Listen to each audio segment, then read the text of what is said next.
When inclined plane is at rest, इसका बना कोई इंक्लाइंड प्लेन है, इस पे ब्लॉक रखा हुआ है, यही ना है, जिसका मास m है और ये रेस्ट में है, जिसका एंगल थीटा दिया हुआ है।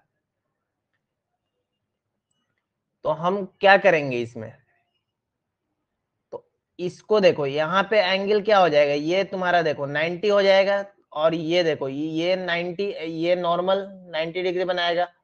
तो ये अगर 90 माइनस थीटा होगा तो इसको क्या होना पड़ेगा, बोलो ये एंगल क्या होना पड़ेगा, क्योंकि सरफेस से 90 बना रहा है तो 90 माइनस थीटा होगा, तो ये क्या एंगल होगा बताओ। नॉर्मल जा रहा है, नॉर्मल ऊपर की तरफ है, ठीक है, और mg तुम्हारा इधर आया है, और ये 90 माइनस थीटा बना है, और ये 90 बना रहा है, ये 90 माइनस थीटा है, तो ये क्या होना चाहिए, ये एंगल थीटा होना चाहिए, तभी तो 90 आएगा ना। 90 माइनस थीटा प्लस थीटा, तब ना ये 90, देखो ना ये नॉर्मल 90 बनाता है ना सरफेस से, तो इस सरफेस से 90 बनाएगा, देखो ये भी 90, तो इधर नीचे भी 90 बनाएगा ना नॉर्मल। तो इसका कंपोनेंट क्या हो जाएगा, ये वाला कंपोनेंट मेरा mg cos थीटा हो जाएगा, तो ये कंपोनेंट मेरा नॉर्मल को जो बैलेंस करेगा वो क्या हो जाएगा, mg cos थीटा, और इसी के परपेंडिकुलर इस तरफ जाएगा, ये क्या हो जाएगा, mg sin थीटा। तो यही तो रिस्पॉन्सिबल है इसको गिराने के लिए, mg sin थीटा ही ना रिस्पॉन्सिबल है। देखो ये ऐसे लग रहा है ना, मतलब ऐसे लग रहा है ना। तो mg sin थीटा क्या है, इसको गिराने के लिए रिस्पॉन्सिबल है। तो F मेरा क्या आ गया, यही तो फोर्स है, force is equal to mg sin theta. तो फोर्स इज इक्वल टू क्या जानते हैं, मास इंटू एक्सलेशन जानते हैं, तो mass into acceleration mg sin theta. तो यहां से देखो एक्सलेशन मेरा क्या आ गया, g sin थीटा हो जाएगा क्या, और यहाँ पे नॉर्मल तुमसे पूछा जाए तो नॉर्मल क्या हो जाएगा मेरा, mg cos थीटा हो जाएगा। तो नॉर्मल यहां से निकल गया और एक्सलेशन यहां से निकल गया। ब्लॉक रखा हुआ है m मास का, और ये भी जो है ना, इसको एक्सलेशन दिया गया b, इसको मूव करा दिया गया। अब बताओ m गिरेगा तो इधर ही गिरेगा ना, गिरेगा तो इसी तरफ ना गिरेगा, ऊपर थोड़ी जाएगा, ऐसे ही ना गिरेगा नीचे की तरफ।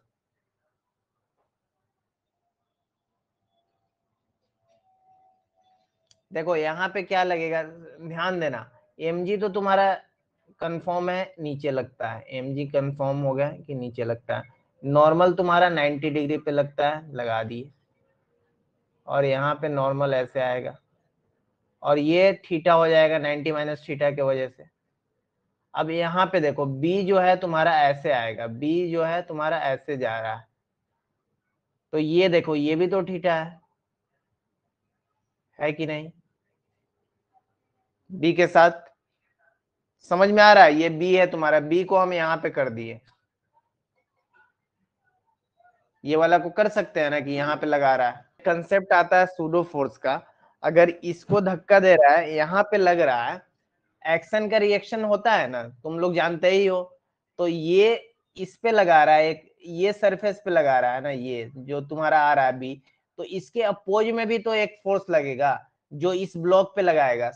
बात समझ आ रहा है क्या बोल रहा है, ये बी जो है, अब ब्लॉक के लिए बात कर रहे हैं, ये जो बी जो लगा है ये वेज पे लगा है, ये वाला बड़ा पा, तो इसको अपोज करने के लिए इधर भी बी लगाएंगे, तब तो ये ब्लॉक पे आएगा। ये समझ में आ रहा है बात क्या, क्योंकि एक्शन का रिएक्शन, सूडो फोर्स नहीं बताया इसी वजह। तो ये थीटा है और ये 90, तो ये क्या हो जाएगा तुम्हारा, देखो ये 90 माइनस थीटा हो जाएगा क्या, ये 90 माइनस थीटा हो जाएगा क्या, बोलो ये थीटा ये 90, क्योंकि ये देखो ना परपेंडिकुलर है, ये इधर जा रहा है, ये थीटा ये 90 माइनस। अब इसका कंपोनेंट लोगे तो mg के साथ क्या आएगा, mg cos थीटा आएगा, आएगा ना। अब इसका कंपोनेंट लो b के साथ आएगा, ये तुम्हारा क्या है, फोर्स जो लगेगा यहाँ पे, ये तो mb लगेगा ना, फोर्स अब क्या है हो जाएगा, मास इनटू एक्सेलरेशन। तो mb यहाँ पे फोर्स लगेगा, देखो ये छोटा के लिए mb लगाएंगे, तो इसका क्या हो रहा है, mb cos 90 माइनस थीटा, तो ये क्या हो जाएगा mb sin थीटा। और इसके परपेंडिकुलर ये है, तो एम बी साइन हो जाएगा 90 माइनस थीटा, तो ये कॉस में आ जाएगा 90 माइनस थीटा, तो ये क्या हो जाएगा, एम बी कॉस थीटा हो जाएगा। और ये इधर आएगा इसका कंपोनेंट, तो एम जी साइन थीटा, तो ये आएगा ही। अब देखो फोर्स क्या टोटल आ रहा है, एम जी साइन थीटा, इधर गिरेगा तो अब माइनस क्या हो जाएगा,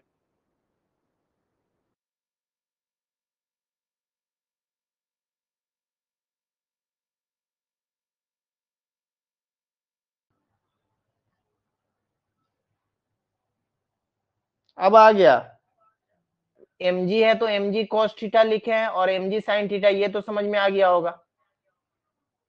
बोलो इसमें कोई दिक्कत है? अब देखो हम बोल रहे हैं कि ये क्या बोल रहे, उसी दिन बताए थे कि कोई भी एक्शन का रिएक्शन फोर्स होता है। मान लो एक ब्लॉक है और इसके साथ अटैच कर रहा है ये, तो मान लेते इसको धक्का दे रहा है यहां से, तो ये भी तो धक्का लगाएगा एक तरह से, ये वाला भी ब्लॉक लगाएगा कि नहीं। तो हम धक्का किसको, एक्सलेशन किसको दे रहे हैं, ये इसको बड़े वाले को दे रहा है, ठीक है। तो छोटा वाला आज भी तो उसी डायरेक्शन में धक्का मारेगा, तो छोटा वाला भी लगाया इसके डायरेक्शन में, क्योंकि बी हम इधर दिए हैं, देखो ना बी यहाँ पे है रेड वाला, तो बी इधर दिए हैं, तो ये क्या करेगा, बी इसके अपोज करेगा, किया अपोज, तो बी अपोज करेगा तो एक फोर्स लगाएगा ना, तो फोर्स कितना लगाएगा, इसका जो मास का मैग्नीट्यूड होगा उसको उसके एक्सेलरेशन में गुना कर देंगे, तो वही फोर्स इस पे लगाएगा। सोचो ना एम बी, तो एम बी, अब देखो ये एंगल क्या है, थीटा है कि नहीं, तो ये देखो ये क्या जा रहा है, इसके देखो सामने में देखो, या ऐसे देखो, ये थीटा बना दो एक तरह से, तो ये थीटा समझ में आ रहा है, देखो ये अल्टरनेट एंगल से यहाँ थीटा है तो ये थीटा हो जाएगा। बोलो ये वाला थीटा समझ में आ रहा है, ये थीटा है तो ये थीटा हो जाएगा। बोलो जब ये थीटा हो गया तो इसका कंपोनेंट यहाँ पे क्या हो जाएगा, M B cos theta direct लिख सकते हैं, इसका कंपोनेंट लेंगे तो एम बी कॉस थीटा लिख देंगे। तो इसके परपेंडिकुलर में एम ये ना आएगा, इसके परपेंडिकुलर में ये आ गया, तो इसका क्या लिख देंगे, एम बी साइन थीटा लिख देंगे। अब सोचो एम बी साइन थीटा और एम जी साइन थीटा नीचे की तरफ आए, ये किसके सामने का है, नॉर्मल के सामने का है, तो नॉर्मल से इसको बैलेंस कर दिए।